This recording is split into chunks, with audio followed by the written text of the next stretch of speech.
Am I the a-hole for screaming at my parents and banning them from any contact with my son after they punished him with no dinner? My wife and I have a 9-year-old son. Sometimes on weekends our work schedules overlap, and my parents are happy to take him for a few hours those days. Last weekend they would have had to keep him late, so they offered to just watch him overnight. That was all fine. They've done that before, so we didn't think anything of it. The next morning my wife and I went to pick him up, and he looked like he hadn't slept all night. I tried to ask him what was up, but he just wanted out of there. So my wife took him to the car. I asked what was up, and my dad said that they didn't feed him the night before. I asked what he meant by that, and he said that my son said the F word when he dropped something. So as punishment, they didn't give him dinner. I went out for a second to tell my wife to stay there with my son, and went back inside and unloaded on them. They used that on my sister and I growing up. I never got in trouble much as a kid, but my sister was the classic teen rebel, and that was the classic lazy parenting they used on her. She was 17 and would hide food in her room because she wasn't sure if failing a test or talking back would get her punished. Now she's depressed and starves herself every time she feels bad because she thinks she doesn't deserve to eat. I was in there almost an hour. I called them crappy parents, called my dad every swear word known to man. My mother told me I was being immature and said it wouldn't kill him to miss one meal, so I called her the C word too. By the end of it, I was beet red, my mother was sobbing, and my dad told me to get out. I was so angry. I called or texted most of the family and told them what they did, and now everyone is angry at each other. My dad's mom even told him how ashamed she is. She grew up poor, and her parents would never do that, but the family is split on it. I told them that as far as I care, those people are neither my parents nor my children's grandparents anymore, and they should get used to that idea because they'll never see their grandkids again. Now for the top comments. Not the a-hole. I want to say that maybe you could have handled it better, but no, not really. I'm glad you've decided to keep them away from your son. This was extreme. Even for a nuclear option, this was big. Absolutely justified that OP should never leave his child with them again. And they are definitely crappy if not abusive parents. But a full hour of cursing them out? Is the family split about the tactic or about OP's reaction? I will tentatively go with not the a-hole too, but OP definitely could have just left when he went out to talk to his wife. Or anything smaller than an hour-long scream fest that the people waiting outside of the car probably caught some of it too. It sounds like OP had a lot of his own upbringing that needed to be unloaded. I'm finding it hard to say anything but not the a-hole. I agree with you. I have to wonder what else happened that wasn't mentioned here, because it definitely reads like it was years and years of being unloaded. My dad had a very similar moment with my grandparents when I was a kid, but last straw was over a lot of things that happened at once. Not the a-hole, my friend, you did the right thing by standing up for your son. But you clearly need to get some help based on this reaction. I highly recommend you find a therapist who deals with trauma history because what you are describing seems like an utter lack of control on your part, and you cannot afford to be having those reactions. You never know what might trigger you. It sounds like a lifetime of bottled-up resentment toward their parents finally spilled over. I think OP definitely needs therapy for the parent issues, but I'm not going to judge him for losing control under the circumstances we are aware of. Next story. Am I the a-hole for blowing up at my husband for sharing pictures of our daughter's birthday celebration, resulting in my family finding out about it? Ever since my brother passed away at the age of 17 on his birthday, my family decided to never celebrate birthdays ever again. It was mom and dad's decision, but because of how much the family loved my brother, extended family decided to do the same and stand in agreement with this decision. My husband would refuse to follow this decision though and kept celebrating his birthday. Me and the family didn't say a thing about it since he's not blood family. But when I first got pregnant, the argument about celebrating our daughter's birthdays occurred. My family advised me to just not celebrate her birthday, since she's a baby and won't even remember anyway. I agreed, but my husband threw a fit and insisted that we celebrate our daughter's first birthday. I caved in eventually, but told him we'd have a small, secret celebration so that my family wouldn't find out. And he agreed. The next day, I got a call from mom, and she was so upset, saying that my word meant nothing and that I have no respect for my brother's memory nor the family. I asked what she meant, and she told me she saw the birthday party pictures my husband posted on social media. I was too shocked to even argue. I hung up and went straight to my husband to confront him about it. He got defensive and said that he didn't need my permission to post pictures and that I wanted to show his family the birthday celebration pictures, since I insisted we have a small, secret party and exclude them. I explained to him how this made me look bad and a liar to my family, but he said they can get over it and called my mom snobby. I blew up at him and we had a huge fight about it.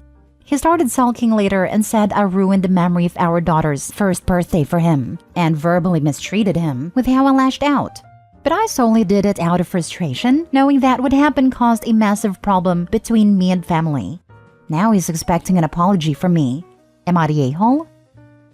You're the a-hole and your family. This is out of control. That is an insane thing to agree to concerning people who weren't even born at the time. Your children and husband did not consent to this. It honestly sounds like your family might need some therapy all around. It is sad someone died, but a living should not have to pay a price for it every year. Birthdays are about celebrating the life of the person born that day, not about the death of a person born a different day.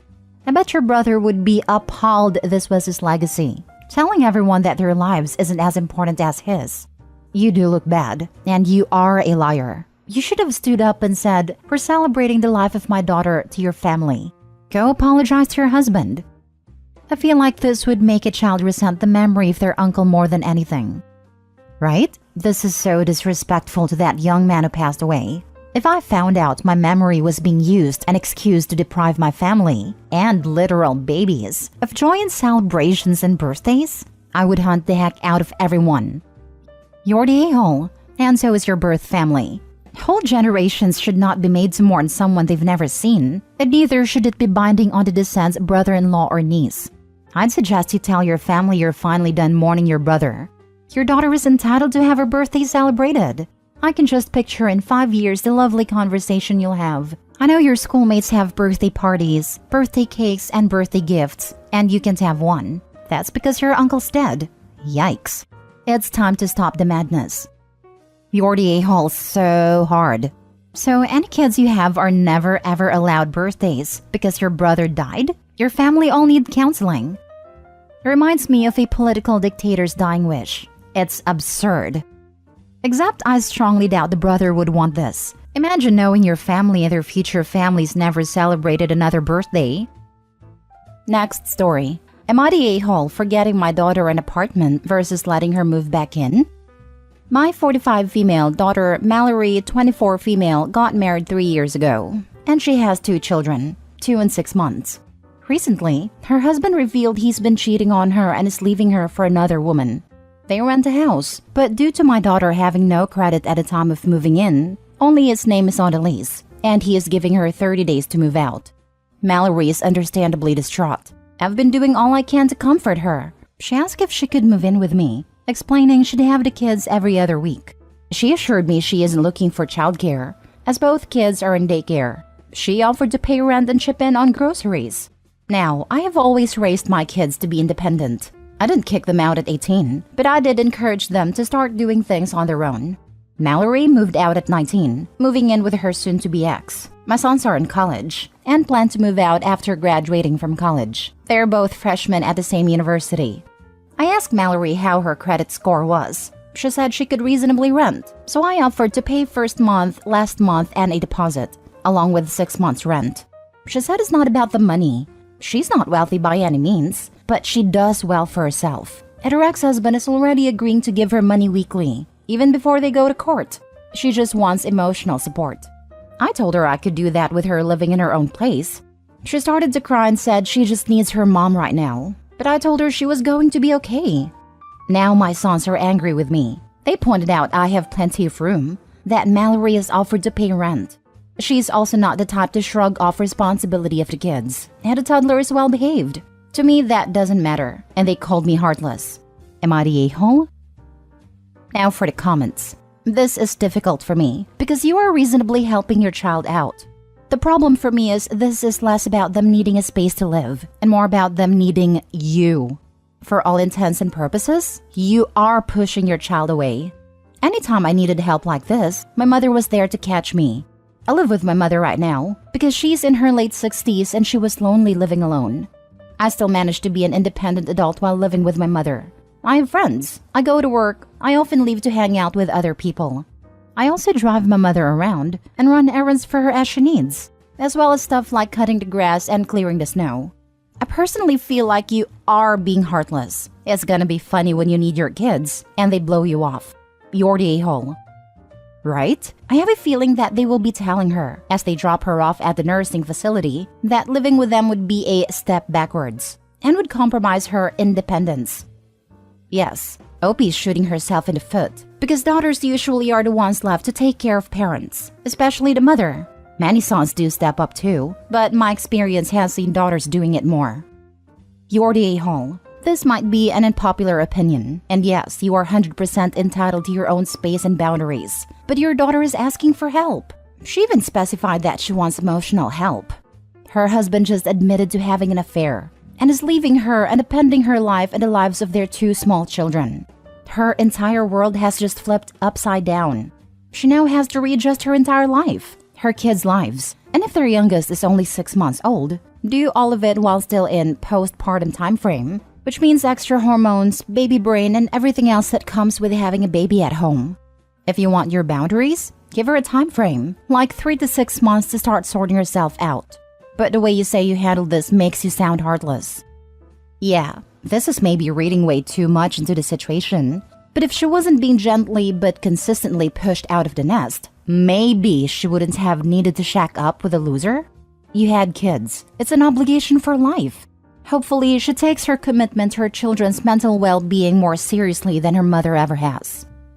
My immediate thought upon reading this is that no wonder the marriage failed. They moved in together at 19. Undoubtedly, that's the mom pressuring her to find somewhere else to live. Really, really sad for her. I just need my mom. No. Soon you'll be asking where your relationship went wrong and wishing she would come visit.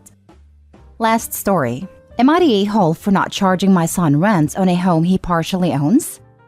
My oldest son, 24, is not my wife's biological child and is my child with my late wife. My late wife and I bought a 3-bedroom house when we got married. When I remarried, my current wife moved into this house with me, but I never put her name on the deed. The house was only in my name. My wife and I ended up having several children and needing to move into a bigger house. When we bought our new home, she wanted me to sell the old one. I said no, that this home was something my late wife and I purchased with the hope of one day passing on to our son, so I would make it a rental property instead. That was one of the biggest fights we ever had. She insisted we compromise, but I refused to do so. When my son graduated from college, I put his name on the deed to the house with mine, which was another fight, but I felt he was the appropriate inheritor to his mother's share. I didn't share any of the rental income with him though, as I was still paying all the taxes and insurance. At this point, the mortgage is paid off. I net over $2,000 a month from this house, which goes into the household budget. My son just got engaged and wants to move into the house after he marries his fiancée. He suggested to pay half the rent and eventually buy out my share of the house. I told my son I agreed to his plan of saving up to buy out my share, but instead of paying rent, he should just take over the taxes and insurance, and we agreed to this. My wife is livid and says I'm a massive a-hole for dramatically decreasing our household income without consulting her. She likened my decision to financial abuse. I suggested we downsize to a smaller house now that our oldest 2 kids are leaving the nest, and we can rent out the larger one and be in the same situation as before, owning 2 homes and getting rental income from one. But she called me a selfish prick and won't speak to me now. Am I the a-hole? Not the a-hole. Your son's name is on the title. You have zero right to charge him any form of rent. He is an equal owner to you at this point. His paying the taxes and insurance is reasonable since he is using the home as a primary residence. But he is an equal owner, and thus has equal right to use of the property. Frankly, he should have been getting half of the rental income as soon as his name was on the property. Payment for you denying him use of what was now joint property. But what's done is done. Your wife is mad because the household is losing the rental income. But honestly, tough. It sure as heck isn't financial abuse. And I suspect she's just angry because you dared to give a damn about your son when he's not one of her children. For the folks talking about, oh no, you can charge rent, please look into what circumstances actually entitle one owner to charge another rent. Then reread a post. Nowhere does the father say that the son is taking exclusive possession of the property while he is moving in. Nowhere does the father say, and he is banning me from entry or use of the property. In fact, the father stated that he voluntarily got another home and has just been renting out the first house. Without that forced exclusivity, things like occupational rent, meaning paid for exclusive use rights when a person with an ownership interest is involuntarily barred from it, do not apply. Generally, the situations where one owner would need to pay the other rent require a court order. They are not applicable for this exact situation. Especially since he offered a solution that would generate rental income again, downsize and rent out the house they currently live in. So, it seems like she is mad that he cares about his child that isn't hers. A father that remarries plus had more kids acknowledges the older son. You are a rare species, OB. Not the whole. Maybe rare on the sub, but we only hear about the drama llamas. Not the whole. Your wife is. She's trying to seize property from your son, even though he's the rightful inheritor. She wouldn't do this if it were her biological child. Needless to say, your wife just doesn't care for him. Also, you clearly stated that you already own a large house, and since your kids are moving out, you can move and rent out that house, which will probably bring in more profit. You're being reasonable while she's acting selfish.